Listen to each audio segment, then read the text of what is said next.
네. 제가 이제 중학생 어떨 때는 고등학생까지 가르쳐 봤는데요. 인제 초등학생과 중학생 위주로 가르쳤었죠. 네.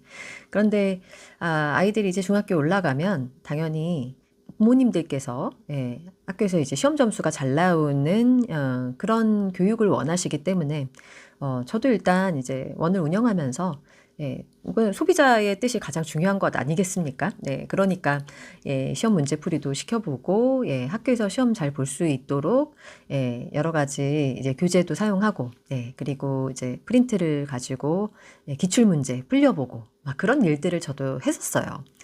근데 저는 이제 뭐 중학교에 올라가면은 이제 일반 학원 같은 경우에 이제 수강료도 더 높게 많이 받잖아요. 그런데 저는 되게 안타까웠던 게 더 높은 수강료를 받으면서도 이제 어떻게 보면 제가 초등학교 때 아이들에게 이 스토리로 접근하는 이런 방식의 수업보다 제 생각에는 훨씬 더 그 합의 개념 같은 것처럼 이렇게 느껴지는 거죠. 왜냐하면 저는 이렇게 모국어 습득 방식으로 이 스토리를 통해서 다양하게 이제 어휘도 습득하고 문법도 중간중간 나오는 여러 가지 이제 상황에서 이제 글을 설명하기 위해서 나와 있는 그런 어떤 문장의 구조로서 아이들에게 자연스럽게 영어를 가르쳐 주고 있었는데 이제 이 중학교만 들어가면은 시험 영어로 가면서 이거는 뭐 집에서 자기가 마음만 먹으면 문제를 막 풀면서 이제 스스로 메타인지 능력을 키워서 할 수 있는 부분들인데 이것을 이렇게 그 기존보다 더 높은 수강료를 받으면서도 많은 아이들에게 이런 수업을 한다는 것이 제가 사실은 양심에 굉장히 찔렸었던 것 같아요. 제가 이런 얘기는 여러분들한테 좀 처음 드리는 것 같기도 한데 그래서 아니 어떻게 보면은 그 정도로 초등학생을 대상으로 했던 제가 이제 콘텐츠를 가지고 했던 뭐 영자신문이라든지 그리고 스토리북 많은 어떤 인간사에 대해서 아이들과 대화를 나누기도 하고 서로 이렇게 가끔씩은 이제 생각을 유도하는 질문도 하면서 아이들과 생각을 나누면서 하는 이런 수업들이 훨씬 더 가치가 있는데라는 생각을 할 때가 있었습니다. 사실 이제 문제 풀고 뭐 답 맞추고 틀린 거 이렇게 보고 이거는 본인이 조금만 의지를 가지면 가정에서도 충분히 할 수가 있거든요. 그래서 저는 뭐 솔직하게도 말씀드렸던 것 같아요. 아이가 이제 뭐 할 수 있다라는 의지가 있으면 집에서 하셔도 된다. 그리고 제가 아이들한테도 그렇게 심지어 말을 했어요. 너무 힘들어하고 이러면 인제 이게 그만 나오고 스스로 할 수 있는 게 더 좋은 거다. 심지어 제가 이렇게 말을 했는데도 불구하고 그러니까 아이들도 어느새 이렇게 약간 좀 '세뇌가 되었구나. 인제 사회적인 어떤 교육의 이제 분위기에서 세뇌가 되었구나.'라고 느꼈던 것이 아이들도 이 학원을 끊으면 '스스로는 할 수 없다.'라는 생각을 스스로 갖고 있는 것 같더라고요. 그래서 제가 가만히 생각을 해 보면 이거는 아마 부모님들도 집에서 '아 네가 학원 끊으면 혼자 하겠니?' 이런 말을 해서 그런 것이 아닌가라는 생각이 들 때도 있었습니다. 어쨌든 그 정도로 제가 이 초등학교 때 여러분들이 지금 아이들과 매일매일 접하고 있는 이 콘텐츠를 가지고 수업을 할 때 느끼는 가치는 훨씬 더 컸다는 말씀을 드리려고 하는 겁니다. 그래서 이렇게 스토리북이나 영상, 영화 뭐 이런 걸 가지고 수업을 한다는 것이 때로는 저에게 버겁기도 했어요. 왜냐하면은 매번 지금도 제가 주니어 스쿨을 하면서 이제 매번 이제 자료를 찾거든요. 찾기도 하고 뭐 물론 예전에 제가 만들어 둔 거를 가지고 지금은 사용하기도 하지만 매번 제가 예전에 교수를 운영할 때는 그 콘텐츠들을 계속 이렇게 탐색을 해서 아이들이 좋아할 만한 것을 찾아야 된다는 것이 굉장히 번거로운 일이었거든요.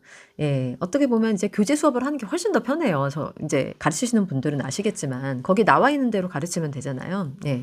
근데 제가 이렇게 하고 싶었던 거는 그만큼 이런 그 콘텐츠로 접근하는 스토리 텔링이 담겨져 있는 그리고 세상사의 어떤 돌아가는 일들을 정말 아이와 함께 배우면서 할 수 있는 그런 수업이 이제 영자신문이라든지 신문 기사 뭐 요런 수업들이었기 때문에 그런 것들을 가지고 아이들에게 좀 접근해서 '정말 의미 있는 수업을 만들어 내고 싶다.'라는 생각이 있었던 거거든요.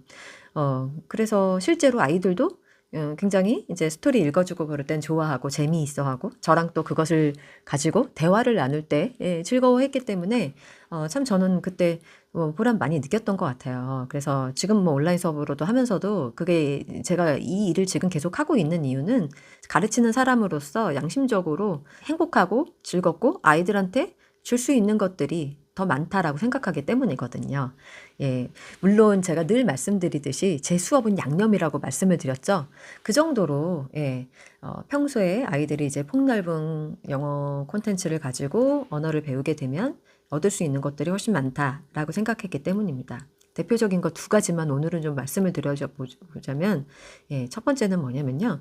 이렇게 스토리로 접근을 하는 것은 어떻게 보면은 저는 인문학 수업과도 비슷하다라고 생각을 해요.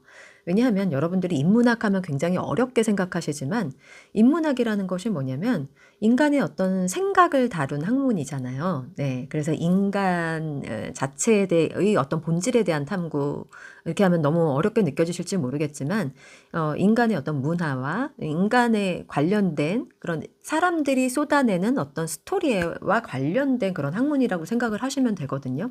그러니까 그런 것들이 저는 대표적인 것이 여러분들이 아이들에게 읽어주는 날마다의 어떤 스토리북 안에 다 들어있다고 생각을 하기 때문이에요. 어떤 날에는 이제 용기와 관련된 스토리를 읽으면서 그 용기와 관련된 생각을 아이와 함께 나누면 그것이 이제 부모와 함께 할 수 있는 인문학 수업이거든요. 예.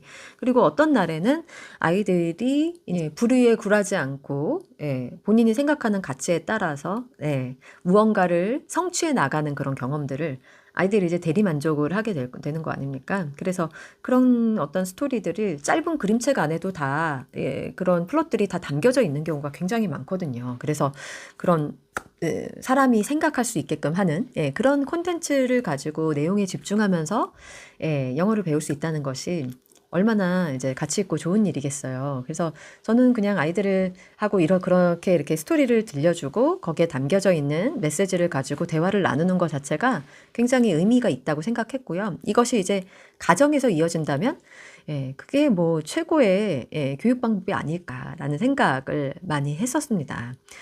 물론 이제 고학년이 되면서 인문학 외에도 자연과학 관련된 어떤 콘텐츠들도 아이들한테 이렇게 같이 아이들과 나누기도 했었지만요. 어쨌든 아이들이 처음에 무엇인가에 이제 관심을 갖게 되는 것은 사람의 스토리다라는 것을 저는 많이 생각을 했습니다. 그러니까 이제 뭐 동물이 나오긴 하지만 동물이 의인화되어 있잖아요. 그래서 그 동물이 주인공이긴 하지만 사람이 살아가는 세계가 담겨 있는 경우 그런 이야기들이 굉장히 많기 때문에 그런 것들을 통해서 아이들에게 인문학적 감성이 이제 생겨나게 되는 것이죠. 그렇기 때문에 이것을 그냥 매일매일 단어 억지로 외우고 문법 막 배우고 막 이런 것보다 훨씬 더 가치 있다고 저는 느낄 수밖에 없었습니다. 그래서 어쨌든 이렇게 이제 스토리와 영상 뭐 이렇게 내용이 담겨져 있는 콘텐츠로 아이들에게 접근하면서 좋았던 이제 또 두 번째는 무엇이냐면요. 문법을 배울 수가 있어요. 제가 현재도 이제 문법 수업을 하고는 있는데요. 이제 가능하면은 스토리에 있는 하나를 가지고 와서 거기에 있는 뭐 문장을 가지고 와서 이제 명작을 시켜 본다든지 스토리 속에서 나와 있던 문장을 뭐 상기시킨다든지 그런 경우들이 종종 있습니다. 근데 이게 이제 좀 순서가 우리나라는 이 문법을 먼저 하다 보니까 그 문법을 배웠던 것을 기초로 해서 자꾸 이렇게 콘텐츠를 접근을 하게 되니까 일일이 해석을 하게 되고, 그리고 이런 어떤 정확성에 치우친 그런 생각이 자기도 모르게 이렇게 형성이 되다 보니까 그냥 스토리를 스토리로 받아들이는 것이 좀 아이들한테 버겁게 느껴지는 경우가 많잖아요. 어른들이 사실은 그런 교육을 받아왔기 때문에 굉장히 우리는 정확성에 치중하느라 유창성을 놔버리는 그런 교육을 했었죠. 근데 제가 이렇게 스토리를 아이들에게 들려주고 그리고 맥락 있는 내용에 대해서 설명을 하면서 수업을 한다고 하더라도 아이들이 이제 문법을 자기도 모르게 습득을 하는 현장을 보아왔고요. 그리고 그렇지 못하다고 하더라도 이 스토리를 엄마와 함께 읽다가 가르쳐 주실 수 있는 문법적인 팁들이 또 조금씩 숨어 있어요. 근데 이제 우리나라 이제 중학교 1학년 이제 뭐 선생님들이나 중학교 1학년 가르쳐 본 경험이 있으신 분들은 아시겠지만 굉장히 뭐 뭔가 지금 저도 어쩔 수 없이 이제 학교에서 그거를 시키기 때문에 3인칭 단수, 뭐 어디에 s가 붙고 뭐 형태가 과거형이 뭐 어떻게 변하고 과거 분사는 어떻고 뭐 이런 것들을 이제 가르치기는 하지만 그런 것들을 평소에 무수히 많이 아이들이 이렇게 접한 아이들은요. 과거 분사도 물론 뭐 암기를 해야 될 때가 있지만 너무 많이 봤단 말이에요. 어디선가. 예. 그러니까 비동사의 과거 분사가 been이다라는 것은 How have you been? 뭐 이런 얘기들을 너무나 많이 들었던 아이들한테는 친숙한 거예요, 일단. 그래서 친숙하다 보니까, 예, 나중에 이제 이 원리를 조금씩 이제 배우면 금세 이제 수정이 되기도 하고, 예, 예, 머리를 써서, 문장으로, 영작으로 이렇게, 자기도 모르게 배웠던 문장 구조를 가지고, 예, 이렇게 뭐 3형식, 4형식, 5형식 만들어내는 것은 그렇게 어렵지가 않다는 말인 거죠.